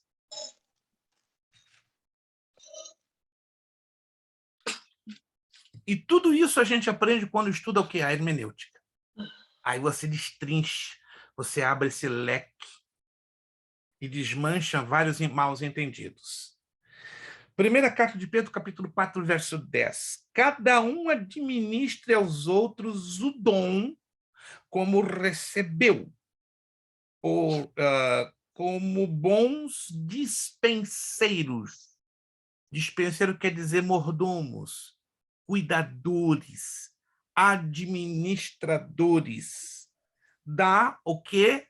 Multiforme graça de Deus. O que quer dizer multiforme? Várias formas, várias maneiras, vários jeitos, várias manifestações. E graça, favor imerecido. Opa, então já estamos entendendo melhor. Então, nos dias de hoje, o dom de profecia não trabalha sozinho. Ele trabalha dentro de um conjunto da multiforme graça de Deus. Então, geralmente, quem supostamente está trazendo uma palavra de profecia, ele, além de estar, na verdade, trazendo a palavra de ciência e de conhecimento que revela o passado, o presente e o futuro, ele também está o quê? Edificando, consolando e o quê? E exortando. Mas aí fica na tradição popular, fulano está profetizando. Mas nos dias de hoje, o dom de profecia ele não trabalha sozinho, ele trabalha dentro do quê? Da multiforme graça de Deus. Compreendido essa parte? E isso causa um pouquinho de confusão. Eu sou profeta de Deus nessa noite. Ok. Em que sentido? Do Antigo e do Novo Testamento. Mas no sentido geral, a palavra profecia é revelação escrita da parte de Deus. Lembra lá de Provérbios 29, 18? Não havendo profecia, o povo se corrompe. Não havendo a revelação escrita da vontade de Deus, o povo se corrompe. Já finalizando, 5 minutinhos, 6 minutinhos, já vamos terminar. Vamos lá, então. Este texto que acabamos de ler, então, de segunda carta de Pedro, capítulo 1, verso 19 a 21, mostra claramente que a natureza especial da Bíblia. Observe o verso 21. Complete. Homens falaram da parte do quê? Da parte de Deus. Número 14 ou 13? Estamos no número 14. Ok. Qual vai ser, então, como é que completamos essa primeira lacuna? Leem direitinho, acabei de ler com vocês. Tá? Homens falaram da parte de Deus. De Deus, perfeito. Movidos pelo Espírito Santo. Espírito Santo. Espírito Santo. Não vai ter nenhuma dificuldade de vocês fazerem o trabalhinho. Pastor, eu acho que é mamão com açúcar. Não, é mamão com sal. Açúcar eu não vou dar para vocês, não. Número 15. Deus, Espírito Santo. Isso mesmo. Homens falaram e escreveram da parte de Deus, movidos pelo Espírito Santo, que é uma pessoa divina. Leia agora a primeira carta que Paulo escreveu aos Coríntios. Vamos lá. Primeira carta aos Coríntios, nós vamos fechar aqui, no ponto número 15. Primeira carta de Paulo aos Coríntios. Todos, por favor, abrindo. Na primeira carta de Paulo aos Coríntios, capítulo de número 2, do verso 6 ao 13. Isso aqui é interessantíssimo, e eu tenho certeza que você já passou por esse texto. Primeira carta de Paulo aos Coríntios, capítulo 2, do verso 6 ao 13. Todavia falamos sabedoria entre os perfeitos, não porém a sabedoria deste mundo, nem dos príncipes deste mundo que se aniquilam, mas falamos a sabedoria de Deus oculta em mistério, a qual Deus ordenou antes dos séculos para a nossa glória, a qual nenhum dos príncipes deste mundo conheceu, porque se conhecessem nunca crucificariam o Senhor da glória. Mas como está escrito, as coisas que o olho não viu e o ouvido não ouviu e não subiram ao coração do homem, são as que Deus preparou para os que o amam, mas Deus não-las revelou pelo seu Espírito, porque o Espírito penetra todas as coisas, ainda as profundezas de Deus. Porque qual dos homens sabe as coisas do homem, senão o Espírito do homem que nele está? Assim também ninguém sabe as coisas de Deus, senão o Espírito de Deus.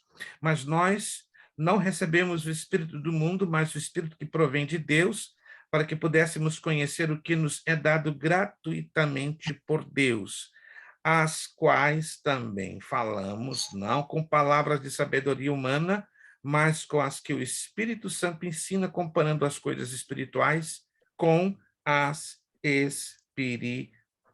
Vamos lá, então?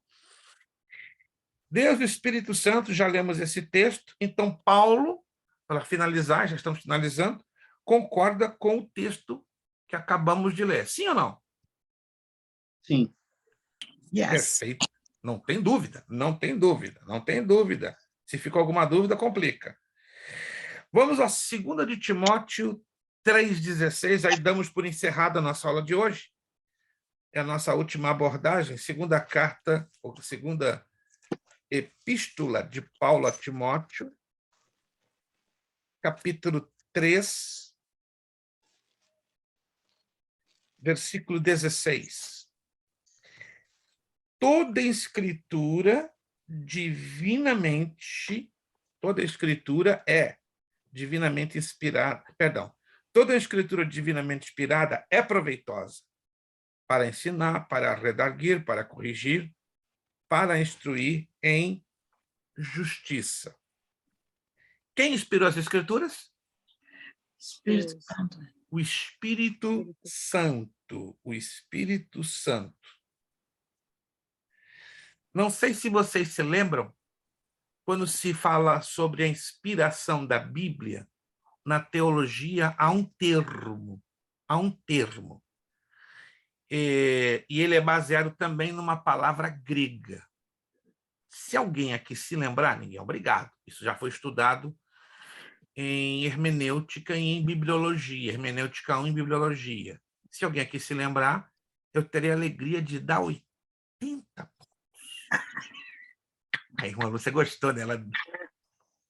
80 pontos. Aí você vai estar pertinho da isenção. Eu ponho até a mente para funcionar uma hora dessa. Qual foi a pergunta, pastor? Hermes.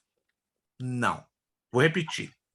Há um termo na teologia, um termo técnico, que fala sobre a inspiração da Bíblia. E esse termo técnico ele está ligado a uma palavra grega. Então, eu quero saber qual é esse termo técnico ligado à inspiração da Bíblia, não é? E a palavra grega sobre a qual se baseia esse termo técnico. Ah, não, isso aí a gente não sabe, não. A palavra grega, não. O termo técnico é inspiração verbal e plenária. Sim, mas aí... Verbal, porque foi feito palavra por palavra. Plenária, todas as palavras da Bíblia Sagrada tiveram inspiração da parte do Espírito Santo. E a palavra grega é theopneustos, soprado de dentro para fora. Aí é demais para nós, pastor. Soprado, mas isso foi estudado em bibliologia.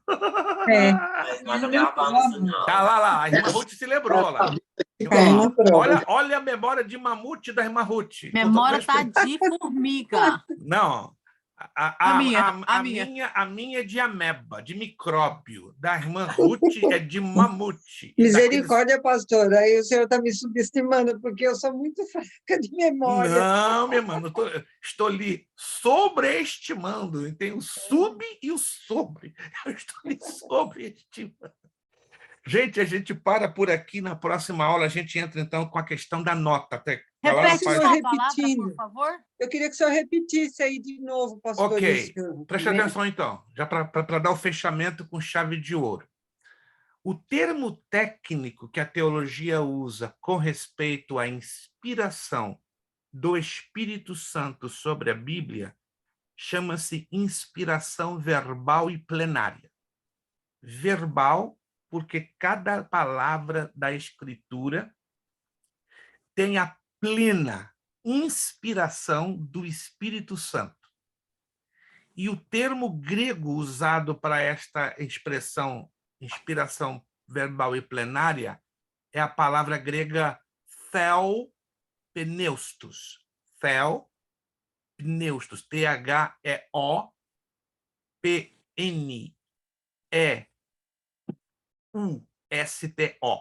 pneustos, soprado de dentro para fora. Porque a palavra é inspiração, no sentido da escritura, ela é de dentro para fora, não de fora para dentro. Que é diferente da inspiração que, por exemplo, Deus pode dar uma inspiração para o irmão Jonatas para pregar uma linda mensagem, que é diferente da inspiração que Deus deu a Moisés para escrever o Pentateuco. Porque veio de dentro. De dentro. Olha que interessante. Para fora. E a inspiração que nós temos para ensinar, pregar, vem de fora para dentro. É bem diferente. Nós vamos falar um pouquinho sobre isso na próxima aula, tá bom? Anote aí. Nós vamos, então, entrar na página 4. Página 4. Começando ali, ó. A inspiração da Escritura refere-se à influência exercida por Deus sobre os homens que escreveram a Bíblia, da qual seus escritos têm a veracidade divina e constituem suficiente e infalível regra de fé e prática. Olha que interessante isso aqui. Nós vamos desenvolver isso bastante bem na próxima aula. Gente, algo de novidade pode ser aprendido hoje? Alguma novidade, algo que você não sabia, foi aprendido no dia de hoje, sim ou não? Eu achei novidade? uma aula excelente. É algo novo. Eu creio que para algumas coisas novas vieram à tona, para outros rememoraram, né? Voltaram até em mente algo que vieram lá de trás, estudando bibliologia, estudando a hermenêutica exegese 1. Por isso que vocês estão entendendo, essa matéria ela exige ter 7 aulas. Não dá para trabalhar com 5, porque o conteúdo é muito grande e a gente está colocando de uma maneira o mais fácil possível, para ficar aqui dentro, retido na mente de vocês, porque é uma matéria de grande complexidade e de grande conteúdo, mas a gente vai sair tirando bastante proveito. Recomendação, por favor, façam os exercícios das páginas 4, aí você vai ter que ler. Página 4, página 5, 6 e 7. Anote aí, página 4, página 5, página 6 e página 7. Claro, aí você vai ter que ler a apostila dentro dessas páginas. Sem a leitura é impossível. Vocês perceberam que não é bicho de 7 cabeças. É só ler, manter o foco, e cada linha que você está lendo, na lacuna que vem em seguida, já vai ter a forma de você dar a resposta. Todos entenderam, gente? Todos entenderam? Não tem mistério, não tem mistério. Tá bom, gente? Muito bem, quero agradecer de coração a participação de cada um de vocês. Agradecemos também os pagamentos que vocês fizeram pelo mês passado de setembro, lembrando que os pagamentos já deste mês, né, estão já acrescidos de um valor de $10 a mais. Todos já leram nas nossas postagens, então, os pagamentos deste mês em diante, né, alguns já fizeram por antecipado, já está tudo esclarecido, mas os que não fizeram com os valores atualizados, então, a partir deste mês, né, de outubro para frente, todos os pagamentos terão que ser corrigidos com $10 a mais, né, porque aumentou demais, né, o preço. Tudo aumentou, né, pastor? De uma maneira assombrosa. E eu não estou repassando o aumento, na verdade. Se eu fosse repassar os aumentos de toner, papel, capa, seriam 70% como média. Então, eu não posso fazer isso. Então, o aumento que eu estou dando é de 20%, nada mais, para simplesmente... Eu não estou tirando lucro em absolutamente nada, só estou evitando, compreende? Não vou usar a palavra prejuízo, eu estou evitando o aperto, porque já estava para mim apertado, mandar apostila pelo correio, comprar selo, comprar papel, comprar toner, estava bem apertado mesmo, né? Tive que, infelizmente, de uma turma, tive que sonegar. Dizer, meus irmãos, não tem como enviar apostila, os alunos ficam meio constrangidos, então 2, 3 alunos me sugeriram, pastor... Para ser correto, se no mínimo seria pelo menos cada aula ser $20. Você entendeu? O certo, para ser correto. Mas a gente não quer dar a ideia de ser abusivo, porque a gente, infelizmente... Não é abusivo. Eu estou falando que eu faço aula particular de hebraico. Eu faço aula particular. Mas nem todos entendem, a senhora ainda entender, né? Em se tratando de dinheiro, finanças, é uma área muito sensível, muito delicada, que a gente gosta de trabalhar muito com a conscientização. Né? Por isso que eu gosto... Mas todo mundo que limpa a casa, todo mundo está dando uns aumentinhos para os clientes.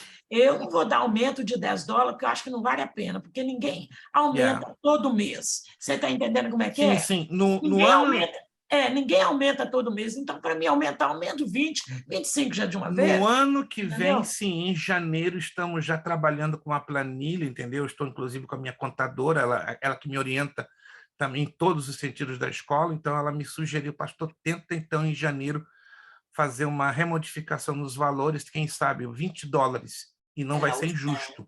Então, provavelmente, né, não estou afirmando agora, tá? Mas provavelmente em janeiro estaremos fazendo um reajuste de mais $20 e aí deixaremos parados por 2 a 3 anos, tá? Porque já são praticamente 2 anos que a gente não faz nenhum tipo de reajuste. E aí, em janeiro faríamos as minhas classes, e eu tenho que comprar meus livros. Olha aqui, ó. E isso aí tem custo, né? E um custo bem elevado, bem elevado. Mas, amém, eu agradeço a conscientização de cada um de vocês, tá bom? Então, a partir desse mês... Não, porque vamos ser realistas, $20 por classe não é nada demais, entendeu? Se eu fosse o senhor, eu já tinha arredondado. Não, mas por enquanto não, porque eu já era. Não, eu agradeço, olha, da parte de vocês está maravilha, mas de outras turmas a gente, infelizmente, observa que não há suficiente maturidade. Então, a gente tem que trabalhar muito com a questão da maturidade e da conscientização. Por isso que no ano que vem... Mas a conscientização é essa. Vocês acham caro $20 por aula? Ué, essa é a conscientização? Mas alguns acham. Esse é o problema. Você fala assim, vai aumentar $10 a mais? Não. Peraí, vocês acham que $20 por aula é muito? Não quer dizer, aí é conscientizar, entendeu? Mas nem todos têm esse processo assim, a coisa bem rápida. Gente, vamos agradecer a Deus, orando ao Senhor. Obrigado de coração pelo carinho, pelo esforço, pela gentileza. Irmã Sandy, estamos aí orando pela sua saúde. Amém. A senhora vai vencer em nome de Jesus. Então, na próxima aula, então, a senhora faz no finalzinho a segunda chamada da prova. Sim. Obrigado, irmã Ruth. Parabéns, a sua mente está estalando, né? Pobrezinho da minha mente. Pastora, obrigado, Deus abençoe. Irmã Lúcia, irmã Eliadna, está bem capotada, né? Para aguentar até a primeira neve que vai baixar lá em New Hampshire. Eu acredito que já em novembro, irmã Eliadna, a senhora já vai ter neve aí, né? E eu não vou ver nada de neve. Espero que não. A senhora espera que não. Como a irmã Eliadna é otimista, né? Ela vive num estado lá colado com o Canadá, ela espera que não. Bom, Jonatas, obrigado também pelo esforço, né? Foi uma batalha grande, mas está aqui em nome de Jesus. Vamos pedir, pastora Priscila, nos despedir com uma palavra de oração, agradecendo a Deus e permitindo Jesus Cristo, na próxima segunda, dia 17, estamos aqui firmes e fortes com a graça de Deus. Pastora Priscila. Amém. Oremos. Senhor Jesus, nós queremos te agradecer por essa aula tão maravilhosa. Como é bom poder aprender da tua palavra. Que Graças nós te damos, possamos, Senhor. Pai, absorver tudo isso, Pai, e possamos viver realmente o Evangelho de Cristo em nossas vidas. Que o Senhor possa resplandecer a cada dia Aleluia. mais e mais. Que nós possamos diminuir, que o Espírito Santo possa nos capacitar todos os dias. Senhor, obrigada pelo privilégio de ter o pastor Prestes a nos ensinar todos os dias aqui. Graças te Como damos, é bom, Deus. Pai. Como é bom poder ter, Senhor Jesus, essa aula. Que o Senhor possa nos abençoar abundantemente. Abençoa a casa dele, Pai. Abençoa a família dele. Mas aquele que sabe a necessidade do teu servo, venha visitar neste momento. Em Venha nome de acalmar a Jesus. tempestade e venha, Pai, colocar tudo no lugar. Não só da vida dele, mas de todos nós. Porque Sim, o Senhor é Senhor aquele Deus. que tudo pode fazer. Que tu possa transformar a nossa vida. Que tu possa abençoar a nossa semana. Que possa ser de bênção e de vitória. Nós te agradecemos, Senhor Jesus. Amém. E amém. Amém, amém. Não se esquecendo, por favor, os exercícios da página 4, 5, 6 e 7. 4, 5, 6 e 7. E na próxima aula vocês estão afiadíssimos. Nosso lema, para nós terminarmos: seriedade, Seriedade, compromisso, Compromisso, disciplina. disciplina, Seriedade, seriedade, compromisso, compromisso, disciplina. disciplina, Seriedade, seriedade, compromisso, compromisso, disciplina. disciplina. É necessário que ele cresça É necessário que ele cresça e que eu diminua. que ele diminua. É necessário que ele cresça É necessário que ele cresça e que eu eu diminua. diminua. que eu diminua. É necessário que ele cresça É necessário que ele cresça, e que eu diminua. que eu E que eu diminua. diminua. E a Deus damos o quê? A honra, a glória e o poder. Muito obrigado, bom descanso, bom final de segunda-feira, uma abençoada semana e até a próxima, se Deus quiser, em nome de Jesus. Muito obrigado a todos, a paz do Senhor para todos. Amém. Obrigado. Deus abençoe a todos. Semana de bênção e de vitória.